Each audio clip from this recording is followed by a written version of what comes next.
Ya está con nosotros, así es que le vamos a dar la bienvenida al doctor Juan Cornejo, oncólogo de la clínica El Loa. Doctor, bienvenido una vez más a nuestro programa. Buenos días, Francisca. Un gusto estar un viernes más con ustedes. Siempre muy cómodo, muy grato en venir a conversar con ustedes los temas muy importantes, ¿no es cierto? Que especialmente para la comuna y todos quienes nos escuchan, para todos nuestros auditores. De todas maneras, y reiterar esa invitación a que la gente también pueda enviarnos sus preguntas, porque hoy vamos a hablar sobre un tema, pero este lleva tanto tiempo ahí dando vueltas, creo que es tan importante, hay tantos detalles que queremos saber sobre el tabaquismo. El tabaquismo. Y le contaba también antes de comenzar la entrevista, ayer estuvimos con nuestro psicólogo Patricio Mesa desde Antofagasta y él nos hablaba sobre las adicciones y justamente fíjese usted que el tabaquismo aparecía como una de esas. No se lo hubiera imaginado. No me hubiese imaginado. Son casualidades, ¿no? Casualidades de la vida. Mira, el tema que nos aboca hoy día, el tabaquismo, un tema muy importante, un tema muy transversal. Y como tú decías, si bien es cierto, vamos a presentar la incidencia, las patologías principales asociadas al tabaquismo, también con un tinte, un sentido que el paciente, el que fuma mucho, ¿no es cierto?, y que para él se ha hecho una adicción, pueda tener un mecanismo de salida al respecto. Ahora, esto es un tema muy amplio en donde lo vamos a ir desarrollando paso a paso y quizás se nos haga poco el tiempo que tengamos, pero va a ser muy ameno y sobre todo muy educativo para toda la comunidad. Y eso es lo importante, que sea educativo, que la gente pueda aprender, pueda sacar, ¿cierto?, aquí cosas en blanco de todas maneras. Ahora, lo primero que queremos saber es cuál es la realidad de esta patología en nuestra zona. Eso es lo que en realidad no nos importa, ¿cierto? ¿Cómo se ve afectada aquí? Quizás la segunda región, Antofagasta, y más particularmente, si tuviera esos datos también, Calama. Claro, mira, cuando hablamos del tabaquismo, que ya estamos hablando en el contexto de prácticamente una enfermedad, uno puede decir, ¿no es cierto?, que el tabaquismo nos ubica a nivel nacional como Chile, como uno de los países que más fuma a nivel de Latinoamérica. Cuando se hace la última escala o estándares, se ve que Chile fuma en pacientes adultos alrededor del 40% de la población, lo cual superamos largamente a muchas otras personas. Existen datos sólidos, Francisca, que nosotros siempre tratamos de hablar con la medicina basada en la evidencia y datos sólidos, en que hay encuesta nacional de salud, que se ha hecho tanto en pacientes pediátricos, ¿ya?, en niños hasta 15 años y en adultos. En cuanto a los datos importantes a nivel nacional de la última encuesta nacional, tenemos que de los niños de entre 13 y 15 años, ¿ya?, estamos hablando entre octavo, primero, segundo medio en esa población, los varones alrededor del 8% fumaban, ¿ya? El 8% de nuestros niños de 13 a 15 años. O sea, empiezan muy pequeñitos. Muy pequeños. En el contexto de las damas, de la mujer, yo te podría preguntar qué piensas, pero yo al leer la encuesta me llevé una sorpresa, porque esa encuesta nacional de salud muestra que entre los 13 y 15 años nuestras niñitas, nuestras mujeres, fuman hasta un 16%. O sea, doblan en el hábito de tabáquico la mujer al hombre entre los 13 y 15 años, lo cual es muy importante. Ahora, si lo vemos en una estadística de números sólidos, duros, a nivel de adulto, tenemos que la población en general que fuma en adulto es un poco más en hombre, alrededor del 38% y menos en mujeres, ¿ya? Por lo tanto, eso nos hace ver que Chile es un país que fuma mucho, que la población empieza a fumar ya desde los 13 a 15 años y que superamos mucho en forma muy extensa al resto de Latinoamérica. Ahora, como un dato anexo, podríamos agregar que el promedio de tabaco que el paciente fuma es alrededor de 7 cigarrillos al día. Eso es el porcentaje de los pacientes que fuman si sacáramos un promedio de todos ellos. Nosotros tenemos una patología que a nivel internacional somos primeros, a nivel latinoamericano primeros, tenemos que nuestra población empieza a fumar de los 13 a 15 años, tenemos que más fuman las mujeres en esa edad que los varones, y también podemos tener muchas cosas a conversar del por qué cuesta tanto luego dejar este hábito, ¿ya? Y en ese contexto, si viéramos la parte más biológica propiamente tal, yo te podría decir que cuando entramos a hablar del tema del tabaco y somos con datos duros, el tabaco en general tiene alrededor de 7.000 sustancias químicas. Estamos hablando de 7.000 sustancias químicas, de las cuales alrededor de 70 de ellas pueden causar cáncer, ¿ya? Si yo te explicara, Francisca, y te dijese que tiene sustancias tan tóxicas como el tolueno, el DDT, el alquitrán, plomo, arsénico, hidrocarburos, monóxido de carbono y muchas cosas, uno no pensaría a qué se está exponiendo, ¿ya? Incluyendo algunos de esos compuestos se han usado hasta en veneno como raticidas, ¿ya? Es casi como meter la boca en el tubo de escape del auto. Es como eso. Yo he escuchado a muchos colegas de mucha más experiencia que han dado justo un ejemplo muy similar, que es como meter la nariz en el escape del tubo, el tubo del auto, o bien oler benzina, entre otras cosas. Por lo tanto, es muy importante saber que son tóxicos que nosotros nunca nos expondríamos si lo supiéramos. Claro. Por otro lado, es muy difícil dejar el hábito del tabaco, ¿ya? Y como tú lo decías, que lo conversaba ayer con el psicólogo en el contexto de la adicción, principalmente porque tiene una sustancia muy importante que todos conocemos y hemos escuchado, pero bien es cierto, lo escuchamos, no hemos valorado, que es la nicotina. La nicotina, claro. Fíjate, Francisca, que la nicotina, desde que se inhala el humo del tabaco, recorre en nuestro organismo en 5 a 8 segundos, es lo que se demora en llegar al sistema nervioso central. Rapidito. Por lo tanto, esa nicotina, cuando la paciente fuma, llega en 5 a 8 segundos al sistema nervioso central y crea una sensación de placer y de dependencia. Por lo tanto, mucho de este hábito, que es muy difícil después erradicar, está en la sensación de placer creada por la nicotina. No obstante, debemos considerar esas 7.000 sustancias, y de las cuales 70 de ellas pueden producir cáncer. Por lo tanto, estamos hablando de miles de sustancias en el tabaco, 70 que produce cáncer, sustancias muy tóxicas y una que es muy adictiva, ¿ya? Eso sería como una pequeña introducción en general. Ahora, cuando uno habla del tabaco, es muy importante para saber que la incidencia de patologías oncológicas y no oncológicas es muy grande. El tabaco va produciendo en largo tiempo daño en tantos órganos, ya que va produciendo o haciendo que el paciente que fuma pueda vivir 8 a 10 años menos que un paciente no fumador.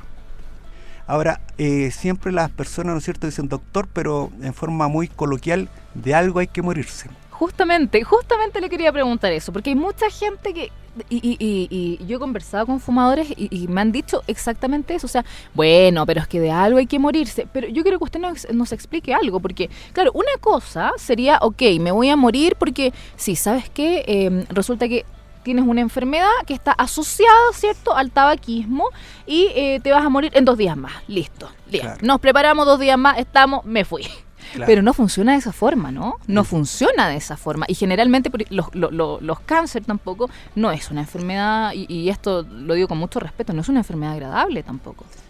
Justamente, o sea, cuando yo he conversado con muchos pacientes y me dicen, doctor, de algo hay que morirse, y en realidad no hay duda, ¿no es cierto?, que el ser humano es finito, pero uno tiene que ver el tiempo en que va a fallecer. Tienes que ver los años de vida perdidos, que son 8 a 10 años más, y la calidad de vida o de sobrevida. Mira, para entrar a algo más fisiológico o respecto a lo orgánico, el tabaco puede producir alteraciones agudas, medianas y otras crónicas a largo tiempo. En ese contexto hay que pensar que el tabaco puede producir mucha vasoconstricción, o sea, apretar los vasos, en palabras simples, apretar los vasitos, los vasos del cuerpo. Por lo tanto, es una de las principales causas, el tabaco, de la enfermedad cardiovascular. Y en la enfermedad cardiovascular tenemos que considerar todo lo que es alteración del sistema nervioso central, como son los accidentes cerebrovasculares, ¿ya?, que dejan a un paciente muy deteriorado muchas veces, y en forma más simple de explicarlo, es un paciente que puede quedar secuelado, sin poder caminar, con una, ¿no es cierto?, parálisis de todo el mitad del cuerpo, lo cual trae a postración, independiente de la edad. Por lo tanto, por algo hay que morirse, hay que ver lo que significaría. También está alrededor involucrado del 30% de los infartos al miocardio, ya todo lo que son infartos del corazón. Está involucrado también en patologías neuromusculares. El paciente anda más cansado, el paciente respira peor, el paciente le cuesta más movilizarse, ¿ya? Tiene también un compromiso a nivel respiratorio pulmonar muy importante. Y en este tópico, si bien es cierto, yo soy subespecialista, ¿cierto?, soy internista y oncólogo, el tópico principal del cáncer es muy importante, pero también en patologías no cancerosas. La parte respiratoria y pulmonar, tenemos una serie de patologías que produce el tabaco, que vamos a tocar luego quizás un tiempo del cáncer de pulmón, pero también vamos a hablar de patologías como enfermedad pulmonar obstructiva crónica que produce más infecciones, produce más bronquiectasia, ¿ya? El paciente anda más cansado, tiene más riesgo de infecciones, tiene más riesgo de neumonía, tiene riesgo de mayor patología secuelar, puede producirse mayor bronquiectasia o enfisema. Con eso hace que el paciente después tenga mucha dificultad para caminar y pueda llegar inclusive a ser oxígeno dependiente. Entonces estamos hablando de un hábito, muy mal hábito, ¿no es cierto?, que se puede transformar en adicción, que te puede dejar con secuelas a nivel neurológico, te puede dejar con secuelas a nivel cardíaca, con secuelas a nivel pulmonar respiratorias crónicas, también te puede dejar con un cáncer, que lo podemos tocar luego, te puede producir también todo ese cansancio neuromuscular que sería muy difícil de conllevar. Ahora, eso lo estamos hablando en los pacientes, ¿no es cierto?, adultos que fuman, pero mira, yo te quiero conversar también que esto es tan fuerte y va más allá, que inclusive a nivel de las mujeres embarazadas hay problemas, ¿ya? De hecho, cuando uno lee la literatura, se da cuenta que el tabaco, y al fumar, como yo te decía, produce esa vasoconstricción, como que disminuye el tamaño de los vasos, de las arterias, lo cual disminuye el flujo sanguíneo desde la madre hacia el feto. Por lo tal puede causar malformaciones, puede causar restricción del crecimiento intrauterino, o sea que sea más pequeña, puede causar malformaciones cardiovasculares. Se ha asociado de alguna forma al parto prematuro, que nazca antes de tiempo, y curiosamente también a lo que es labio leporino en los hijos. Por lo tanto, una madre fumadora tiene el riesgo de un aborto, tiene el riesgo de que el niño salga más pequeño o de que salga antes de tiempo, que tenga labio leporino y muchas otras secuelas que uno no se imaginaría, ¿ya? Por lo tanto, estamos hablando, volviendo a tocar el tema de que algo hay que fallecer, hay que ver y tomar conciencia de lo que estamos hablando y ver la posibilidad, ¿no es cierto?, entonces que el paciente vaya cambiando su conducta. Claro, de algo hay que morirse, pero resulta que no solamente de eso te vas a morir, sino que vas a tener una vida bastante dolorosa, difícil, quizás postrado, de todo lo que usted nos mencionaba. Yo me quiero detener en un punto, doctor, porque estamos en pandemia. ¿Qué relación hay? ¿Cómo enfrenta una persona el COVID-19? ¿Cómo enfrenta, cierto, este virus? ¿Cuál es la diferencia entre una persona que fuma y una persona que no fuma? ¿Hay más riesgo, tiene más posibilidades de vivir quizás una persona que no fuma que una que sí? ¿Cómo funciona a ese nivel? ¿Qué relación tiene ahí? Mira, hoy en tiempo, ¿no es cierto?, de pandemia, todo lo que la parte médica y los comunicadores sociales, digamos, es muy importante. De la parte médica a la cual yo me refiero actualmente, ligado al tabaco, tienes que pensar que el tabaco, dentro de todas las cosas que hace también, disminuye todo lo que es el sistema inmune del paciente. Claro. Por lo tanto, un paciente que fume tiene menor calidad, por decirlo en forma simple, de su sistema inmunológico, de su sistema de defensa. Por lo tanto, punto 1 que iría en contra. Punto 2, todo lo que son infecciones respiratorias, virus respiratorio, tóxicos respiratorios en general o de la polución, cuando se han aspirado, nosotros todos tenemos cilios que lo van eliminando y lo van sacando hacia el exterior. Claro. ¿Ya? Por lo tanto, punto 1, disminuir el sistema inmune. Punto 2, la calidad de los cilios no es la misma para el sistema de defensa. Punto 3, el paciente fumador causa el tabaco un daño directo a nivel del sistema respiratorio, principalmente mucoso, y causa una inflamación que puede ser aguda y luego crónica, con lo cual las barreras de protección son distintas, es distinta.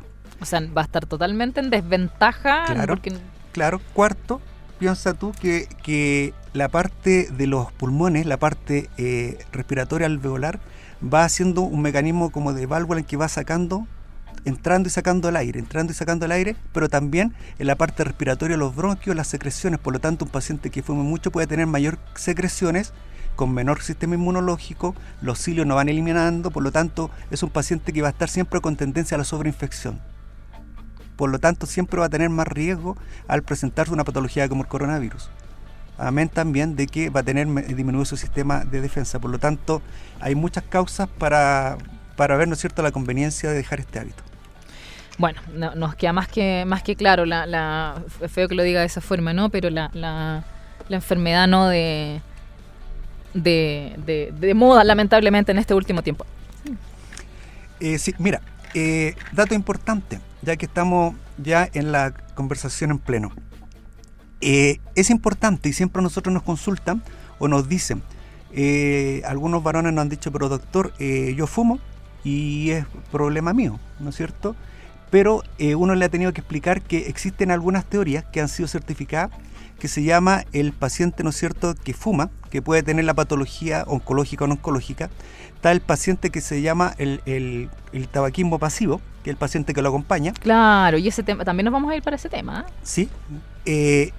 Y no sé si te sorprenda, pero hay un nuevo concepto que se llama el fumador activo, que ya lo conocíamos, que es quien fuma. Es el fumador pasivo, que es el que lo acompaña. Claro. Y ahora existe el fumador de tercera mano. El fumador de tercera mano, mira qué importante. Te explico. El fumador activo claramente es el paciente, ¿no es cierto?, que está fumando, que tiene más riesgo de patologías, como lo estamos diciendo.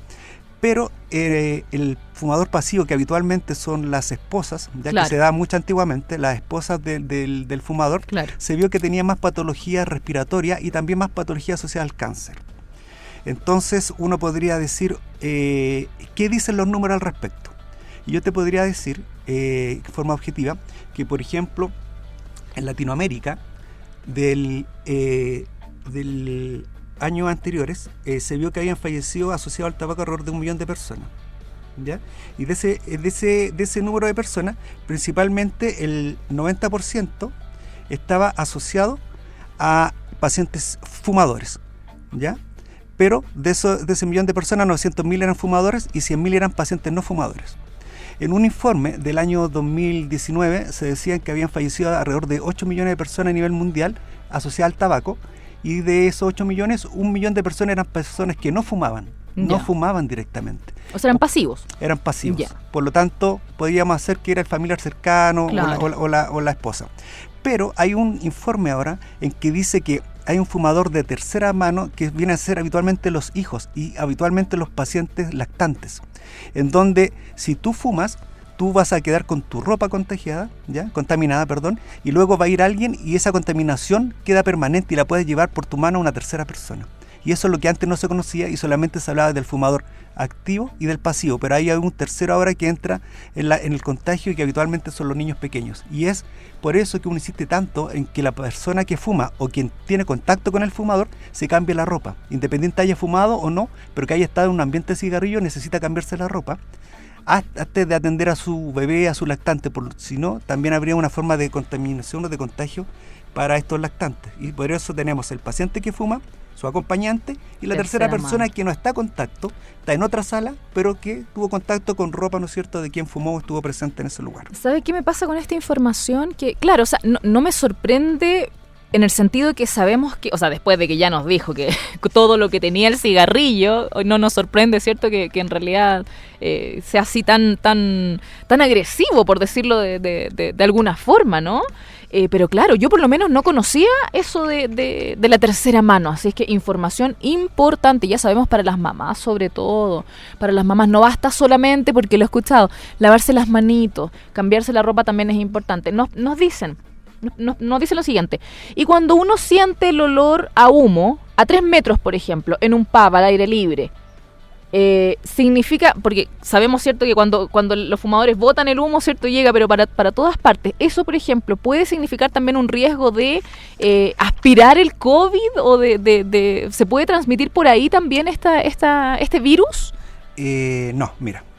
En ese contexto, por aspirar así, no se iría transmitiendo por algo que es algo más fácil de disipar, como es el humo del tabaco. Lo que sí te puedo decir que han ido cambiando muchas leyes acá en Chile a nivel mundial. De hecho, en Francia está prohibiendo hace unos 2 años el que las personas fumen, incluyendo en espacios públicos abiertos, llámese plazas y parques, ¿ya? En plazas y parques en Francia ya no se está fumando, ¿ya? Y acá en Chile también se fue cambiando la ley desde el 2013 en cuanto a la publicidad, como también ha ido cambiando ahora la ley en que también, ¿no es cierto?, se pueden fumar en espacios cerrados, que podríamos quizás tocarlo si fuera necesario, pero esa ley cambió del 2013, que no se podía fumar en espacios cerrados. Por lo tanto, más que transmitir el COVID en ese sentido, sería la parte del tabaco propiamente tal. Perfecto. Miren, curioso eso, claro, porque en espacios cerrados hace tiempo ya, son unos años que justamente, claro, las leyes han cambiado. Antes se fumaban los malls, se fumaban los aviones, mucho antes, las micros se fumaba también, estamos hablando del Chile, no sé, del 60, ahora ya no. Pero ojo, Francisca, que la modificación de esa ley, la ley 19.419, que prohibió fumar en espacios cerrados fue el 2013. Sí, así que nosotros nos creemos, ¿no es cierto?, un país avanzado en muchas cosas, pero vamos bastante atrasados en algunas conductas. O sea, hace 7 años solamente no se puede fumar en espacios cerrados, no es tanto tiempo. Sí, yo recuerdo que como reciente, mi hija nació el 2007, yo recuerdo que después de eso se podía todavía fumar, y claro, lo recuerdo porque era incómodo ir al mall, por ejemplo, con ella, una en su cochecito, porque había gente que fumaba en los pasillos, entonces, claro, y era un espacio cerrado. Hay otra pregunta respecto a la fertilidad. Sabemos que, bueno, en el caso de los hombres, ¿cierto?, los espermatozoides se van renovando periódicamente o de forma muy rápida, no así con las mujeres. Es más, cuando una mujer está embarazada es en el momento, o sea, en la guatita, cuando yo estoy en la guatita de mi mamá se forman los óvulos, ¿no? Por eso es tan importante, y si esa mamá fuma, ¿cierto?, lo más probable es que hasta los hijos de mi bebé, ¿cierto?, puedan quizá, no sé, tener su información genética alterada. Entonces, Eso queremos saber. ¿Cómo afecta? Bueno, ahí hay dos preguntas. Una, en cuanto a la fertilidad, y la otra, ¿cierto?, en el caso de estas mamitas, ¿cierto?, que quizás, no sé, pues fuman embarazadas o también aspiran ese humo. Ya, mira, como siempre conversamos, nos hemos acostumbrado en estos viernes a tocar temas puntuales y muchas veces hemos sorprendido con muchos datos. Sí, así es. Vamos a partir, muy buena esa pregunta, no tocando inicialmente acerca de las mamitas, vamos a partir tocando por el varón. Ya, perfecto. El tabaco lo que produce es una disminución de los espermios funcionales. Ya. Y puede producir hasta una zoospermia y puede causar en un varón, que sea un tabaquismo, ¿no es cierto?, frecuente, que tenga problemas de fecundación. Perfecto. Punto 1, punto 2, punto 3. Punto 4, importante, el hombre causa problemas en la parte sexual también. Sí, importante dato ahí para los varones que nos están escuchando. Puede haber una anorgasmia o disfunción sexual asociada al tabaco. Ahora, fíjate, Francisca, que yo siempre trato de explicar la parte funcional de forma simple. Es muy fácil. Piensa tú que uno de los componentes de los 7.000 componentes del tabaco produce una vasoconstricción. Es como que tú tuvieras una cañería que lleva la sangre, claro, y tú la aprietas. Claro. Por lo tanto, te va a llegar menos sangre a tus órganos. Por eso daño en el cerebro, llega menos sangre, daño al corazón, menos sangre. En la parte sexual, en lo que es la región peniana, llega menos sangre por el tabaco. Por lo tanto, hay disfunciones sexuales masculinas asociadas al tabaco. Y también por los tóxicos asociados, ahí fallecen, por así decirlo, se van eliminando espermios, porque se van produciendo día a día. Por lo tanto, en el hombre, cuidado, porque puede haber azoospermia, disminución de espermio, problemas de fecundación y también problemas de anorgasmia en la parte sexual íntima. Ya, pero doctor, alguien nos dice, ok, yo fumaba, pero ahora quiero ser papá. Y dejé de fumar, ya no fumo, ¿no? Sí, hace un año que yo no fumo, pero nada, ni me acerco al cigarrillo. ¿Puede ser que eso se modifique, cambie? Ya me puedo imaginar. Sí, mira. A ver, si tú me preguntas eso, que doctor, ¿dónde lo leyó? Hay cosas que uno obviamente por la experiencia, por los estudios lo va diciendo. Volviendo atrás, una vez yo te dije, y luego tocamos lo que me preguntas, que una paciente que fume, si deja 15 años de fumar, disminuye el riesgo de cáncer de pulmón. Si deja 5 años de fumar, disminuye el riesgo de cáncer cervicuterino, ¿ya? Si deja 5 años de fumar, disminuye el riesgo de cáncer de la laringe. En el caso de la parte de los espermios, si analizas que la parte de fecundación masculina se van produciendo día a día, claramente un paciente que dijo un año de fumar debiera disminuir el riesgo, claramente. Ya disminuye entonces. Sí. Perfecto. Ahora vamos a la segunda parte de la pregunta. Sí. Y enfocada en ese mismo punto. Ok, yo fumaba y resulta que hace un año también dejé de fumar y ahora quiero ponerme en campaña para ser mamá. ¿Puede ser que esos óvulos ya estén, por ejemplo, dañados o ya se regeneró todo? Estoy pero perfecta, lista. Mira, en la parte de la madre, también podría verse un poco más afectado. Podría verse un poquito más afectado la parte de fecundación de la mujer, sí, porque ya nace con los óvulos, ¿no es cierto?, desde un inicio. Ahora, cuando una paciente es fumadora y está embarazada, también tiene el riesgo de que, yo te hablaba de que por esos mismos problemas se producía posibilidades de un parto más prematuro, Sí. se disminuía el crecimiento intrauterino del bebé, Sí. habían algunas alteraciones neurológicas, habían algunas alteraciones funcionales físicas como el labio leporino, ¿ya? Y también cuando ya nace, hay mayor riesgo de muerte súbita en los lactantes. Por lo tanto, la parte del tabaquismo es un mal mayor en toda nuestra sociedad, ¿ya? Y eso que no hemos tocado todavía, otro tema importante acerca de la mortalidad, ¿ya? Que no sé si en algún momento lo podamos tocar. Sí, de hecho, ¿qué le parece si vamos para allá? Vamos para allá, porque también nos dijeron ahí, aprovechamos de saludar a Rodrigo, nos decía ya, pero la parte positiva, ¿cuándo viene? ¿La parte positiva? La parte positiva. Lo vamos a dejar para el final, como qué tratamientos hay para dejarlo, por ejemplo. Eso lo queremos dejar para el final. Pero ahora, doctor, justamente, quiero que nos hable de eso. Quizás esos datos son datos un poco más tristes, un poco más dolorosos, pero no por eso dejan de ser reales. Sí, mira, datos duros, como decimos nosotros Datos en la parte duros, científica. sí. Estudios revelan que lo habíamos mencionado recién, fallecen 8 millones de personas a nivel mundial asociados al tabaco, ¿ya? Y de esas 8 millones, 1 millón eran tabaquismo pasivo, que no fumaban, dato duro. Dato duro, yo quizás te sorprenda con este dato. ¿Cuántos pacientes piensa usted, nuestros auditores, que fallecen al día en Chile asociados al tabaco? Mira qué dato más interesante. Al día. Ya, no voy a dejar que me... Ya, que no me deje responder. Porque nos vamos a equivocar. Se dice en la última encuesta que en Chile mueren 52 personas al día asociadas al tabaco, ¿ya? Por lo tanto, vienen a ser 2.5 casi por hora. Sería una persona cada 20 minutos, no sé, claro. ¿Ya? Por lo tanto, fallecen 52 personas al día en Chile por el tabaco. Ahora, de los pacientes que tienen cáncer, la mayoría está asociada a tabaco. Uno debiera preguntarse, ¿no es cierto?, por qué la población no cambia conducta si sabe que la mortalidad a nivel mundial es alta, si la mortalidad a nivel nacional son 52 pacientes por día, ¿ya? Saben que de todas las muertes globales, el 18% está asociado al tabaco, ¿ya?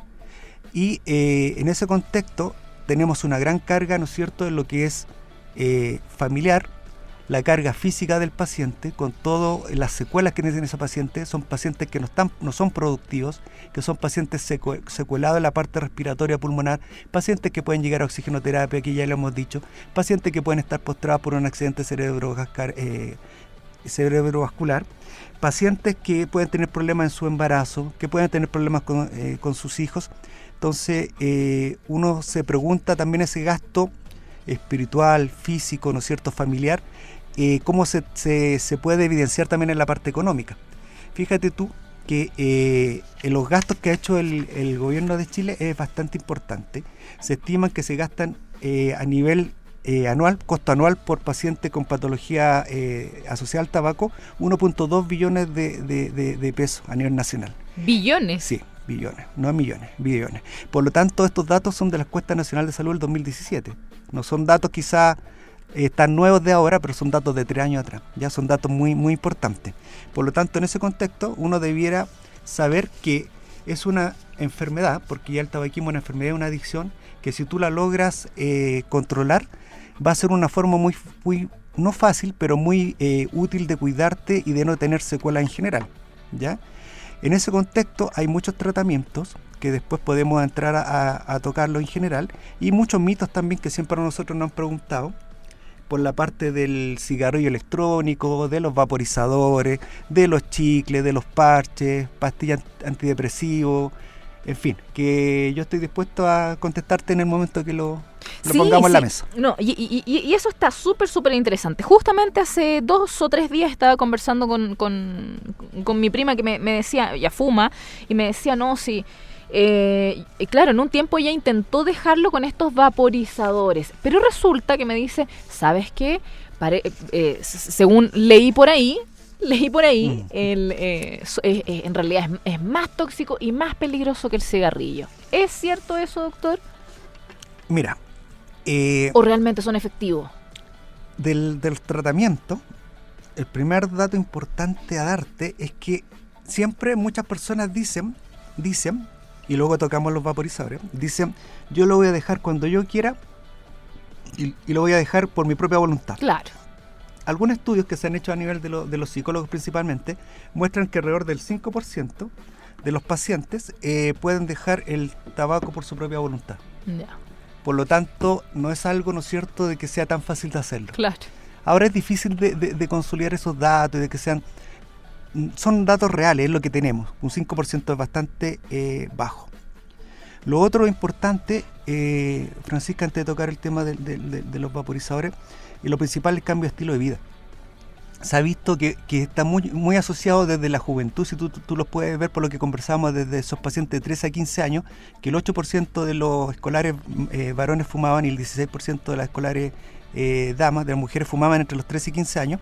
Está muy relacionado a las reuniones sociales, a compartir con el amigo, y que también se va transmitiendo en el adulto. Esas reuniones con cigarrillo, con su cafecito, con su ¿no es cierto?, su alcohol asociado, esas conversaciones de largas que son muy ricas, muy, ¿no es cierto?, que te permiten compartir mucho. En ese contexto es cambiar el hábito de vida, los estilos de vida. Y si uno no enfoca eso y no se da cuenta que algo tan simple como ese, cambiar ese estilo de vida, esas reuniones sociales, ¿no es cierto?, el fumar, el café, el alcohol, en fin, es difícil partir por dar la decisión al primer paso a dejar de fumar, ¿ya? Sí, disculpe que lo interrumpe, doctor, es que ayer justamente tocábamos ese tema con el psicólogo y él nos decía, claro, generalmente asociamos, o pasa, ¿cierto?, en algunos fumadores que asocian el cigarrito con algo más. Me voy a tomar un café, no puede ser sin el cigarro porque va junto. O otros van al baño. Eso nos decía el psicólogo igual, voy al baño y me fumo mi cigarrito porque si no, no puedo. Entonces está asociado quizás a otra cosa. Sí, mira, en la parte de la parte social, claro, está asociado a algo bien social, de gusto. Claro. La parte de que siempre nos preguntan a nosotros, y nosotros en este programa nos hemos acostumbrado, Francisca, a hablar las cosas, como dicen por ahí, pan, vino, vino. Por supuesto. Y la parte del hábito de ir al baño, mira, sí sirve. Y ahí me pone contra la espalda y la pared.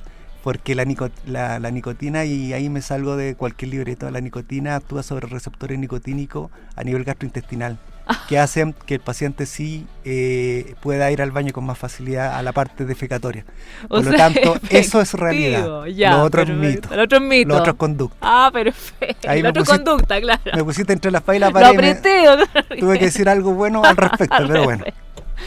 Oiga, pero ojo con esto, porque la última vez hablábamos también, por ejemplo, de entre comillas, hablábamos de la vacuna, ¿cierto?, para poder evitar el papiloma, ¿no? Uh-huh. Y yo lo asociaba quizás al cinturón de seguridad. Entonces, claro, en esos casos, o en el caso que yo ponía el cinturón de seguridad, si hay un accidente, a lo mejor, claro, me voy a quebrar la clavícula, pero me salva la vida, y la clavícula, bueno, ya se reparará luego. Pero en este caso del cigarrillo, no, claro, puedo ir al baño, pero me estoy haciendo daño y el daño no es menor, entonces en este caso no aplica para nada, ¿no? No aplica para nada Claro, así es que hacemos ahí ese hincapié, sí, justamente. Sí.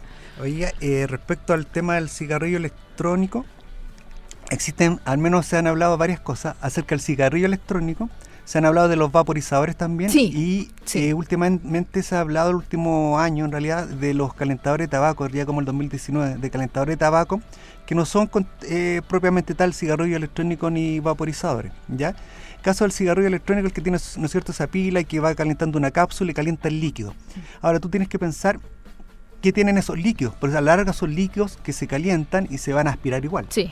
Por lo tanto, esos líquidos, si son líquidos que tienen igual contaminantes, tienen factores irritantes locales, ya que hablábamos ya con los factores irritantes locales, mayor riesgo de infección, ¿no es cierto?, mayor alteración de los cilios en generales.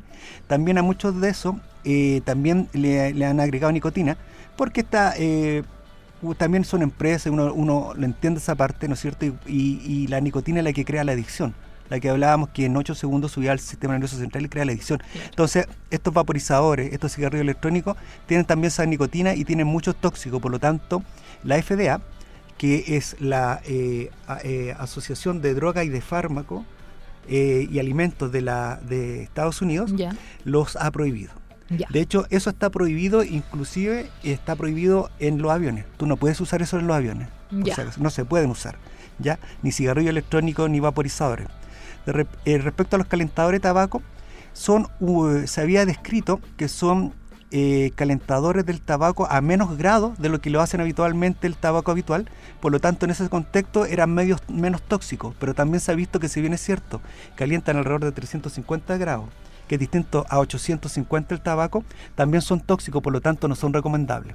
Y el último reporte que yo había escuchado desde la FDA es que están prohibidos porque habían causado cierto grado de tumores en animales, ¿ya? En animales tumores oncológicos de cáncer, y que en el ser humano estaba causando problemas como enfermedad pulmonar obstructiva crónica, enfisemas, por lo tanto también te iba a dejar muchas secuelas de la parte respiratoria o pulmonar.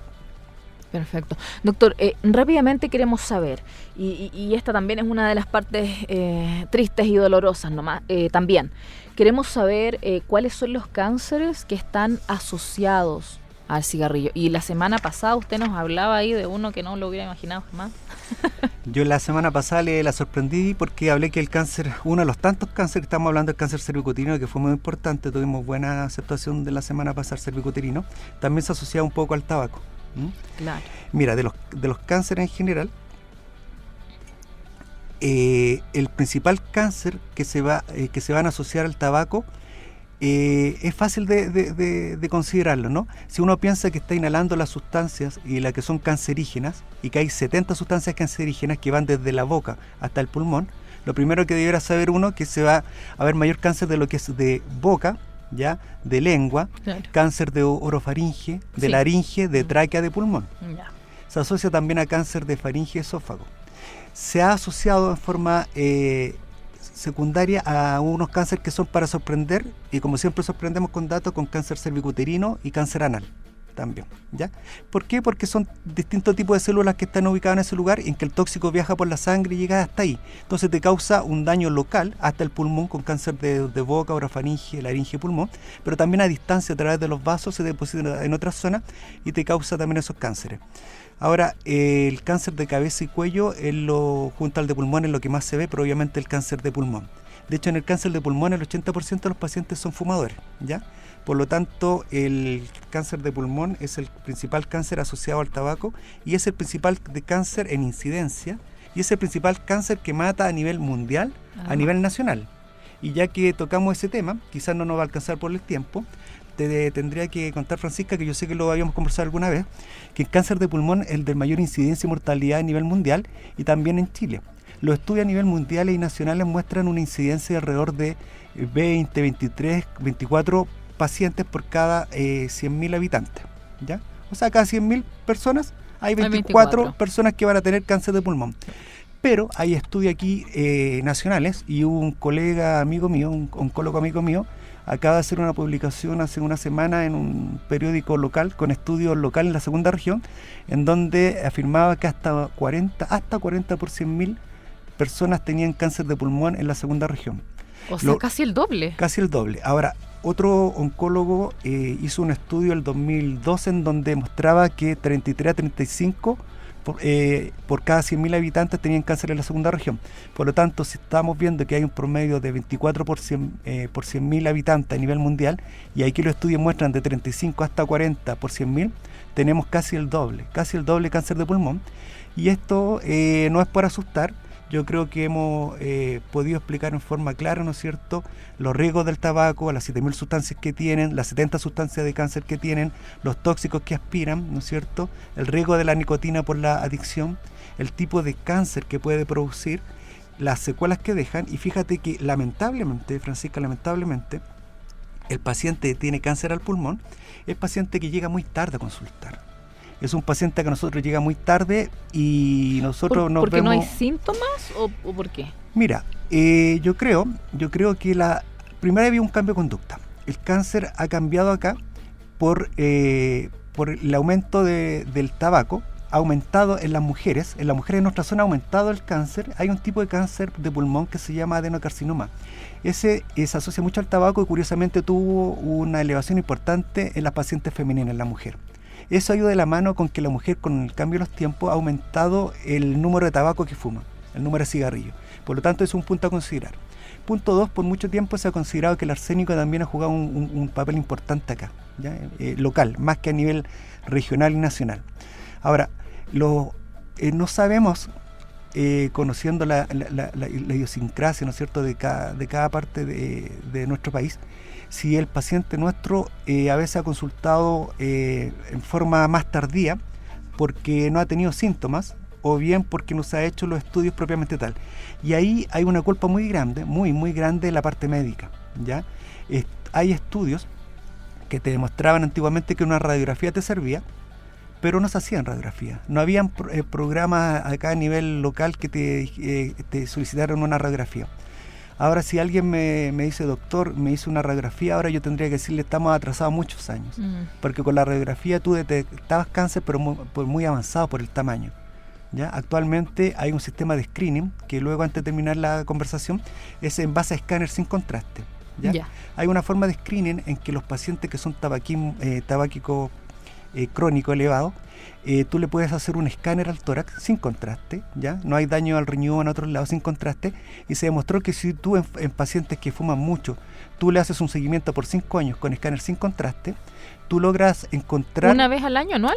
En el estudio Nelson, que fue un estudio que salió el año pasado, se hizo en 5 años 4 escáneres. Por lo tanto, no eran literalmente un anual, pero se puede similar a un anual porque eran 4 escáneres en 5 años. En 5 años ya, sí. Con eso lo que lograron fue disminuir las pesquisas de cáncer de pulmón, sí.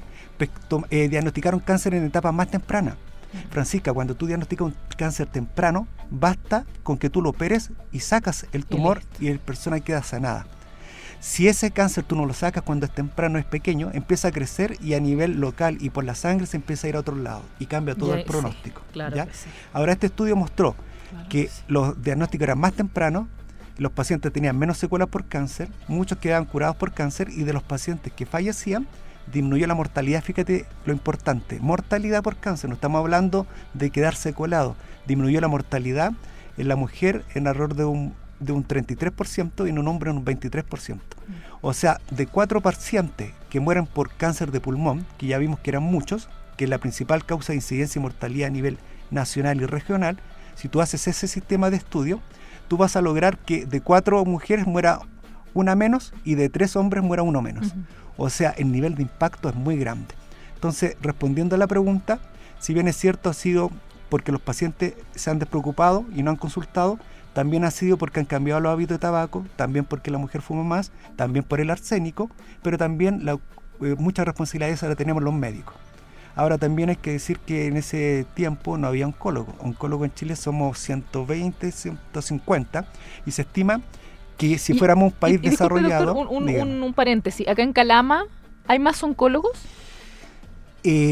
A ver, oncólogos médicos que estemos aquí residiendo, solamente en este momento soy yo. Yo sé que algún hospital trae una vez a la semana a ver sus pacientes, ¿no es cierto? Pero es una atención cerrada, que es a ellos. Sí. Pero a público en este momento yo. Pero fíjate que ya que me tocaba ese tema, yo no lo voy a mencionar. Mira, si nos comparamos con un país avanzado en la parte oncológica, como España, nosotros deberíamos tener un promedio de 500 oncólogos en Chile. Y no llegamos a los 150. Ni a la mitad. Por lo tanto, formar 350 oncólogos, si son 12, 13 años de estudio, no es fácil. Punto 1. Punto 2. O sea, para mañana no va a ser, estamos claros. No lo vamos a tener. Claro. Lo que sí, te puedo entregar una noticia, un adelanto muy interesante, que hay un oncólogo cercano, amigo mío, que va a empezar ahora en diciembre, enero a atender con nosotros. Excelente. En la clínica Loa también. En la clínica Loa.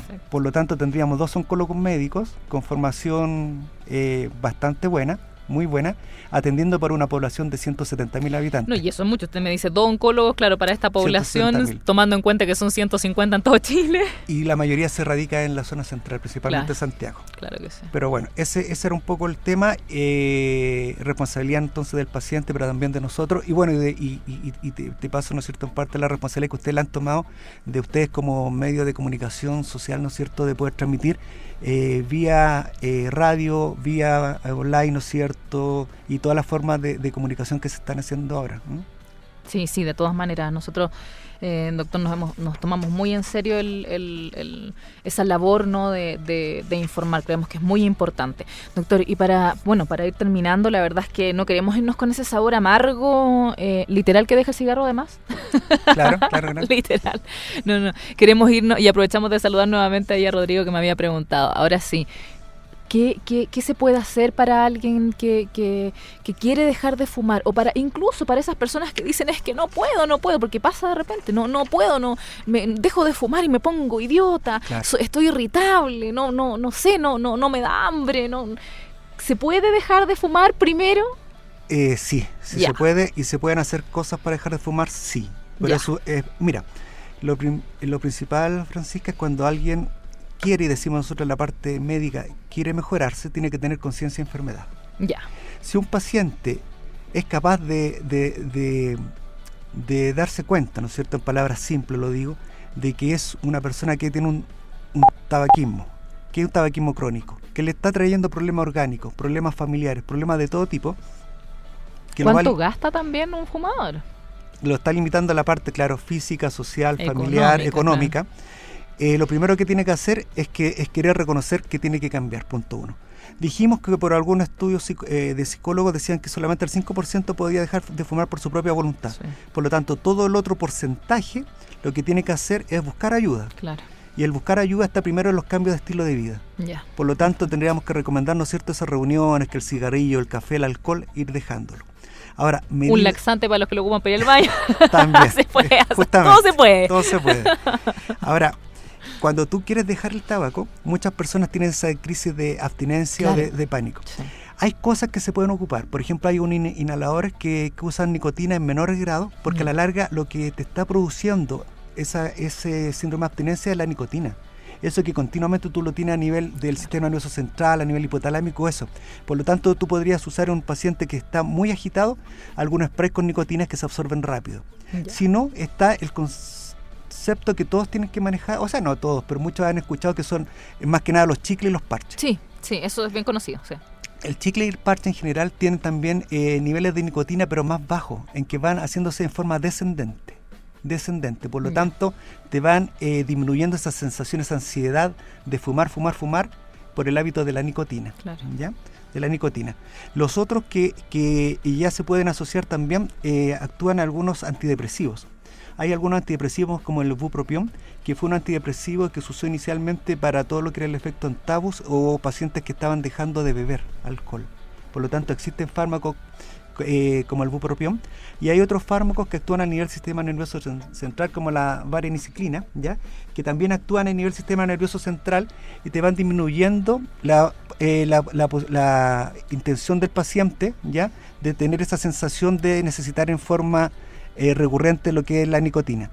Por eso, en ese contexto, Francisca, lo primero que tendríamos que ver, que el paciente reconozca que tiene el tabaquismo. Segundo, que reconozca el tabaquismo como enfermedad. Ya. Tercero, que tenga la capacidad de cambiar los estilos de vida, ¿ya? Cuarto, que se acerque sí a un psicólogo. Se recomienda obviamente a un psicólogo. Claro. Sí. Más, yo no entré mucho a ese tema porque entiendo que ayer lo tocaron en extenso, ya Sí, un psicólogo. Sí. Y fíjate que dentro de los cambios, te entrego otro dato que está muy asociado al tabaquismo y al alcohol, en que personas que han tenido muy buenos resultados han sido personas que han estado en contacto con psicólogos, pero también Chile, por ser un país muy creyente, muy cristiano, fíjate que la parte cristiana, la ayuda cristiana ha sido independiente de la posición católica, cristiana, protestante, independiente de eso, ha causado muchos buenos efectos. De eso cada uno, con mucho respeto, lo interpretará como quiera interpretarlo, pero sí se recomienda entonces el cambio de estilo de vida, acercarse al psicólogo. La parte espiritual es muy importante en este caso. Claro. Y luego yo dejaría en otro punto, ¿no es cierto?, lo que te hablaba del chicle con baja nicotina, el parche con baja nicotina, un antidepresivo como el bupropión, o algunos otros que actúan a nivel sistema nervioso central como la vareniciclina. Pero todo parte, Francisca, idealmente, de tener la intención de dejarlo.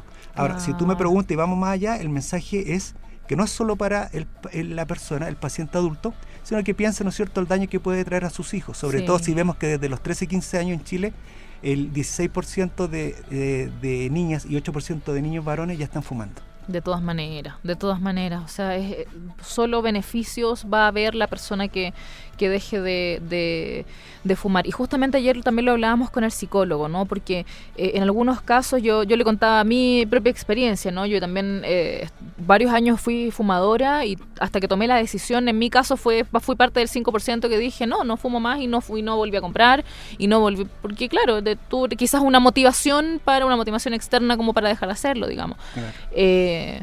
Pero no siempre funciona de esa manera y justamente nuestro psicólogo hacía ese llamado. O sea, es de valientes también el reconocer, ¿sabes qué? Tengo un problema y no puedo sola. Y no puedo sola no porque no tenga capacidades, porque no se trata de eso, sino que a veces hay esto afecta más allá de solo mis ganas o mi, no sé, de fuerza de voluntad, afecta algo más allá, usted mismo lo decía. Doctor, y esta información también es importante porque sabemos que usted se adaptó, fíjese, se adaptó a la contingencia. Tenemos un doctor moderno. Tenemos un doctor moderno que atiende también por telemedicina. Sí, estamos atendiendo por telemedicina. Fíjate que en la parte oncológica del cáncer, ahora focalizándome en ese tema, si bien es cierto nos adaptamos por la parte del COVID, la modernidad, también tengo que reconocer, Francisca, que nosotros tenemos muchos pacientes que muchas veces están ya en un cáncer muy avanzado, etapa 4. Ya muchas veces están con compromiso, metástasis, no sé, pulmonar, hepática, compromiso óseo. Hay muchos que están, y sería quizás interesante ese tema tocar, en la etapa de fin de vida ya. Entonces son pacientes que además de verse tan perjudicados en ese sentido, tienen mucha dificultad como para asistir a una consulta presencial.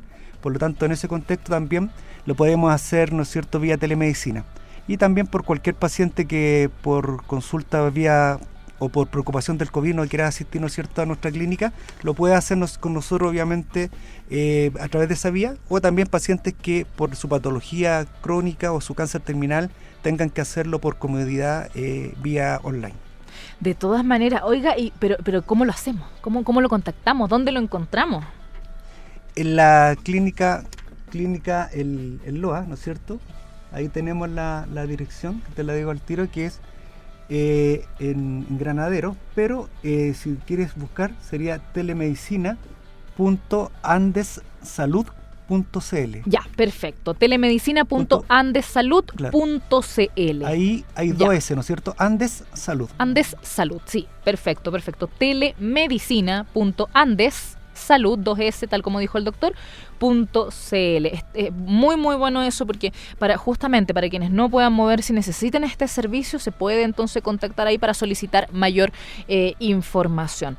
Muy bien, la verdad es que estamos muy contentos, doctor, con que usted haya aceptado esta invitación de acompañarnos todos los viernes, porque es información súper importante.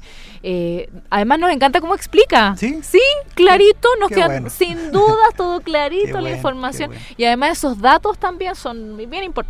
Esos datos, sí, porque algunos la verdad es que nos impactan. Y eso también produce un cambio.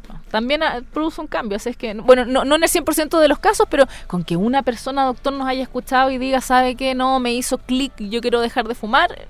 Yo por lo menos me siento feliz. Claro. Bueno, es un agrado siempre venir, se pasa la hora volando, Francisca. Una hora se no hace nada. Inicialmente era media hora, pero yo me siento muy cómodo en esta hora. Ahora, para no quitarte el segundo, igual estoy muy agradecido de venir a la radio, nos ha ido bastante bien, escuchan bastantes personas y lo importante es que información importante para ellos.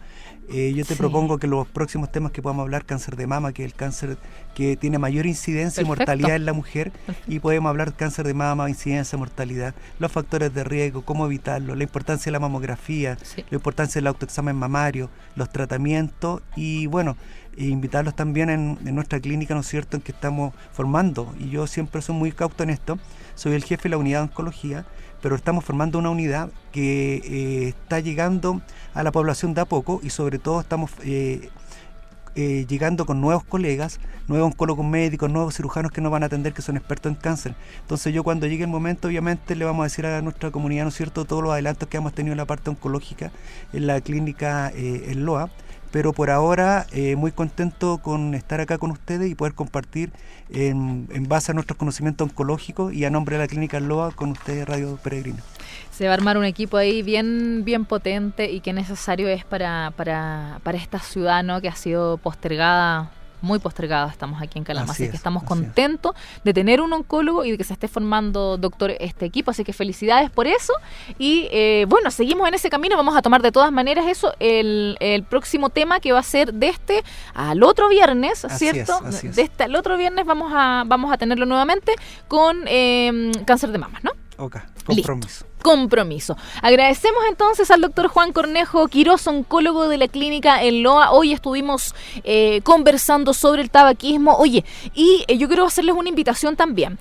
Todas las dudas que ustedes tengan, quizás quedaron dudas sobre el tabaquismo, quizás, no sé, tiene una duda sobre otro tipo de cáncer, envíennos sus preguntas a Instagram y a Facebook. Estamos como Radio Peregrina, sí, justamente Radio Peregrina FM, así es que envíennos sus preguntas para así nosotros hacemos una recopilación de preguntas y hacemos un programa solo para contestar todas sus dudas ahí con el doctor. Así es que ya lo sabe, es una gran oportunidad, la verdad. Nosotros estamos súper contentos y agradecidos de haber formado este equipo de profesionales panelistas estables. Ya tenemos nuestra nutricionista Camila Varas todos los martes, nuestro psicólogo Patricio Mesa todos los jueves y ahora, por supuesto, el doctor Cornejo todos los viernes, y la verdad es que nos sentimos felices de poder llevar esta información. Nuevamente, gracias, doctor. Muchas gracias.